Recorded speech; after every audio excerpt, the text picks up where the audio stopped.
Tere sõbrad! Me kõik teame või vähemalt oleme kuulnud, mis on diabeet. Aga mis on insuliiniresistentsus ja kuidas on see seotud diabeediga?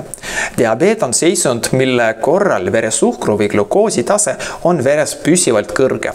Insuliin on kõhunäärme poolt toodetav hormoon ja selle kõige olulisem ülesanne on viia glukoos läbi rakumembraani kõikidesse teie elundite rakkudesse, et rakud saaksid seda kasutada energiaallikana. See nõuab tavaliselt ainult teatud kogust insuliini. Kui aga süüa süsivesiku rikast toitu pikema aja jooksul, peamiselt suhkru, tärklise rikkad toidud, näiteks saiakesed, majustused, kohukesed, magusad jogurtid, riis, kartul, pasta, pitsa, leib ja vähe liikuda, mis ei annaks lihastele võimalust kasutada glukoosi energiaallikana. Me ju teame, et lihased on peamised glukoosi tarbijad. Hakkab teie kõhunääre tootma rohkem insuliini, et sundida liigne glukoos rakkudesse, vaatamata sellele, et nad on juba oma glukoosi omastamise plaani ära täitnud. Glukoos on ju organismile mürgine, kui selle tase on lubatust kõrgem. Nii hakkab keha glukoosi rakkude sisse suruma, suurendades kogu aeg insuliini taset.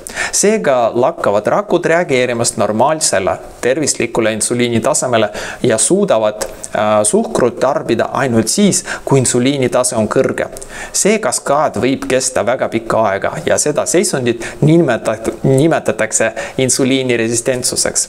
See tähendab seisundit, kus veres on praktiliselt pidevalt liiga palju insuliini, sest ainult sellisel juhul saavad rakud seda kasutada. Insuliiniresistentsust on seostatud rasvumise, kõrge vererõhu, teist tüüpi diabeedi, podagra, depressiooni, polütsüstiliste munasarjade sündroomi, ärevuse, unehäirete, dementsusega, loetelu jätkub.